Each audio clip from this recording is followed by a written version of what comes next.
TV के संपादक दीपक शर्मा से पीड़िता के पिता ने जब बात किया तो कहा कि इंसाफ नहीं मिलेगा, लेकिन जब फॉरेंसिक रिपोर्ट आई तो उससे इस बात की पुष्टि हो गई कि नीट छात्रा के साथ रेप हुआ है, जिसके बाद 2 पुलिस अफसरों को सस्पेंड कर दिया गया है। आइए इस पूरे मामले को विस्तार से समझते हैं, आखिर क्या कुछ हुआ। पुलिस का हाल, जो पुलिस का हाल है बिहार पुलिस का, इसको देखकर रोना आता है। और मुझे नहीं आ रहा है सिर्फ रोना, बिहार पुलिस के जो वरिष्ठ अधिकारी हैं जो कभी सेवा में रहे थे और अब सेवा से अलग है, उनको भी आ रहा है जी। कि आप सोच लीजिए कि कितना अनप्रोफेशनल रवैया है। क्या बिहार पुलिस इस तरह बेटियों की सुरक्षा करेगी?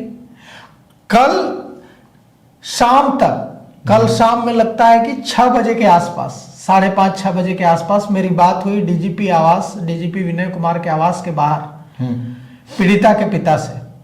पीड़िता के पिता रोने लगे, सिसकने लगे। उन्होंने कहा कि इंसाफ की उम्मीद नहीं है, इंसाफ नहीं मिलेगा, न्याय नहीं मिलेगा। पुलिस मानकर चल रही है कि ये सुसाइड का केस है जी। पुलिस इसी पर आगे बढ़ रही है। 1 घंटे 50 मिनट लगभग डीजीपी विनय कुमार ने कल बात की पीड़िता के पिता से बंद कमरे में। उस समय तक यही बात बताई जा रही थी पीड़िता के पिता को कि सुसाइड किया है आपकी बेटी ने। फॉरेंसिक रिपोर्ट आती है और फॉरेंसिक रिपोर्ट में रेप की पुष्टि होती है जी। उसके कपड़ों पर स्पर्म मिलता है। आप सोचिए कि इसके बाद अब पुलिस क्या करती है, तो इसके बाद पुलिस ने रोशनी कुमारी, जो कि चित्रगुप्त नगर थाना की एसएचओ है, थानेदार है, उसको निलंबित कर देती है पुलिस। और कदमकुआं थाना के दारोगा हेमंत झा को निलंबित कर देती है। निलंबन से क्या होगा? डिसमिसल का केस है, बर्खास्तगी होनी चाहिए। बिल्कुल, suspension is not a punishment, बर्खास्तगी होनी चाहिए सेवा से। आप सोचिए कि ये जो मामला है ये बेटियों की सुरक्षा से किस कदर जुड़ा हुआ है। पूरे बिहार के 38 जिलों से हजार लड़कियां आती हैं पढ़ने Patna, medical, engineering, BPSC UPSC की तैयारी करने के लिए। उन सब की सुरक्षा का सवाल है। बिल्कुल। एक छात्रा शंभू गर्ल्स हॉस्टल में नीट की तैयारी करने के लिए रह रही है, वो बेहोश मिलती है सुबह और 3 दिन तक पुलिस जाती तक नहीं है हॉस्टल जी। हाय पुलिस। ये रोशनी कुमारी अब जाकर सस्पेंड हुई है। 3 दिन तक रोशनी कुमारी जाती भी नहीं है वहां। उसके बाद ड्राइवर को भेजकर डीवीआर मंगवाती है। पुलिस बिना जांच के एएसपी अभिनव, पूर्वी एसपी जो है परिचय कुमार और एसएसपी कार्तिकेय शर्मा, सारे अधिकारी बिना किसी ठोस आधार के, सिर्फ एक प्रभात मेमोरियल हॉस्पिटल के डॉक्टर्स जिनकी भूमिका शुरू से संदिग्ध थी, डॉक्टर सतीश की जी, उनकी रिपोर्ट पर ये पूर्वी एसपी परिचय कुमार, एएसपी अभिनय कुमार और एसएसपी कार्तिकेय शर्मा तीनों ये कह देते हैं कि रेप नहीं हुआ है। उसके बाद जब हल्ला बोल टीवी समेत तमाम जो मीडिया ऑर्गेनाइजेशंस हैं वो हल्ला मचाते हैं, हंगामा मचाते हैं कलम की ताकत से, तो फिर यह बात आगे बढ़ती है। छात्रा के परिजन लाठियां खाते हैं सड़क पर उतरकर, तब बात आगे बढ़ती है। वो धरना देते हैं शव को रखकर, उन पर लाठियां चलाई जाती हैं, उन पर नेम्ड एफआईआर किया जाता है, दबाने की कोशिश की जाती है आवाज। बाद में बिहार के पुलिस महानिदेशक विनय कुमार आगे आते हैं और वे एक एसआईटी बनाते हैं। तब उम्मीद बढ़ती है कि अच्छा एसआईटी बनी है, तब जांच हो सही तरीके से जाएगी। लेकिन एसआईटी भी वही काम करने लगती है जो काम पहले हो रहा था। एसआईटी का हिस्सा रोशनी कुमारी नहीं थी, लेकिन रोशनी कुमारी एसआईटी के साथ, जो चित्रगुप्त नगर की थानेदार है, वो घूमती नजर आती है। जब वो एसआईटी का हिस्सा नहीं थी तो कैसे एसआईटी की जांच में वो भूमिका निभा रही थी। अब सवाल यह उठता है कि आज 3 बजे पीड़िता के परिजनों ने प्रेस कॉन्फ्रेंस रखी है, न्याय की मांग करेंगे। रेप की पुष्टि हुई है तो किसी ने तो रेप किया होगा, तो पुलिस क्यों नहीं पता लगा पा रही है उसका, क्यों नहीं गिरफ्तार कर रही उसको। कल तो पीड़िता के पिता ने मुझसे रोते हुए कहा, सिसकते हुए कहा, हाथ जोड़कर कहा कि न्याय की उम्मीद नहीं है, न्याय मिलता नहीं दिख रहा है, पुलिस कह रही है कि सुसाइड है। और आप सोचिए कि कल रात तक, कल 6 बजे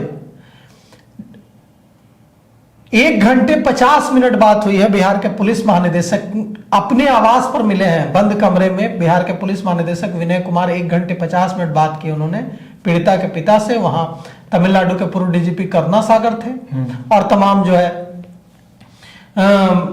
जो पीड़िता के परिजन हैं वो थे जी, और उनसे बात की है। और उसके बाद पीड़िता के पिता ने सिसकते हुए हल्ला बोल टीवी से बताया, मुझसे खास बातचीत में बताया कि न्याय की उम्मीद नहीं है। तो ऐसी स्थिति में पुलिस कह रही क्यों न्याय की उम्मीद नहीं है, तो पुलिस कह रही है कि सुसाइड है। अब फॉरेंसिक रिपोर्ट आई है। फॉरेंसिक रिपोर्ट कह रही है, फॉरेंसिक रिपोर्ट एसआईटी को सौंप दी गई है। फॉरेंसिक रिपोर्ट क्या कह रही है, फॉरेंसिक रिपोर्ट कह रही है कि कपड़ों पर स्पर्म मिले हैं। फॉरेंसिक रिपोर्ट कह रही है कि रेप हुआ है। तो ये शुरू से जो ये पूरी जांच है वो भटकती रही है और अब भी भटक रही है। और ये जांच की गुत्थी ऐसी है कि कल मैं भी कंफ्यूज हो गया था। क्या पुलिस और एसआईटी दोनों मिले हुए हैं? देखिए, एसआईटी पुलिस से अलग तो नहीं है। एसआईटी जो है, ऐसा तो नहीं कि एसआईटी कोई अलग चीज है। नहीं, पटना पुलिस खास कर पटना ही पुलिस एसआईटी है। एसआईटी कहीं ऊपर से उड़कर थोड़ा ही आया है। एसआईटी क्या है? एसआईटी होता है special investigation team. Special investigation team क्यों बनाई जाती है कि एक कुछ डेडिकेटेड अफसर इसकी जांच करें और उसमें कुछ अफसरों को रखा जाता है। तो एसआईटी कहीं से डीएसपी अनु कुमारी, एसडीपीओ अनु कुमारी को रखा गया उसमें, वो भी पटना पुलिस का हिस्सा है। तो कुल मिलाकर के एसआईटी जो है वो बिहार पुलिस ही तो है, पटना पुलिस ही तो है। बस कुछ चुने हुए अफसरों को उसमें रख दिया गया, उनको जिम्मा दे दिया गया कि आप सारा काम छोड़ करके इस केस पर फोकस कीजिए। पीड़िता के परिजनों का कहना है कि कुछ बड़े ताकतवर लोग इस मामले में शामिल हैं और यह भी आशंका अब जताई जा रही है फॉरेंसिक रिपोर्ट आने के बाद कि ये जो पीड़िता के साथ जो रेप हुआ उसमें कई लोग शामिल हो सकते हैं। तो यह भी बात सामने आ रही है कि एक पूर्व सांसद के बेटे का नाम सामने आ रहा है कि एक पूर्व सांसद के बेटे जो जहानाबाद से हैं उनके बेटे का नाम इसमें है। तो पप्पू यादव ने कहा कि एक मंत्री का बेटा है। अब पता नहीं उनके पास इस बात की क्या जानकारी है, पुलिस को उनसे जानकारी लेनी चाहिए। लेकिन कई तरह की चीजों की चर्चा सियासी गलियारों में चल रही है और कहा जा रहा है कि इसमें पावरफुल लोग हैं इसलिए गिरफ्तारी नहीं हो रही है। तो अब बिहार पुलिस को यह दाग धोना पड़ेगा। बिल्कुल, चाहे लोग कितने भी जो कुकर्मी हैं वो पावरफुल हैं, उनको गिरफ्तार करना होगा। और सिर्फ सस्पेंशन से काम नहीं चलेगा। Suspension is not a punishment. निलंबन कोई सजा नहीं है जी।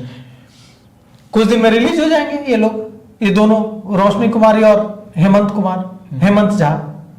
तो ऐसे में इन पर विभागीय कार्रवाई होनी चाहिए। इनकी सेवा से बर्खास्ती होनी चाहिए, डिसमिसल होना चाहिए जी। और जो भी लोग इसमें लापरवाही की है जिन पुलिस अधिकारियों ने, उन पर कार्रवाई होनी चाहिए। इतना कंफ्यूजिंग है मामला, मैं खुद कल कंफ्यूज हो गया था। कल रात मुझे जब पीड़िता के पिता ने बताया कि पुलिस को एकदम डिटरमिन्ड है कि ये सुसाइड का केस है, तो मैं भी चकित रह गया कि अगर इतने दिनों की जांच के बाद पुलिस इस नतीजे पर पहुंची है, एसआईटी इस नतीजे पर पहुंची है कि सुसाइड है, तो सुसाइड ही होगा। लेकिन ये तो मामला कुछ और है। तो कुल मिलाकर के अब नए सिरे से जांच होनी चाहिए और दोषियों को पकड़ा जाना चाहिए।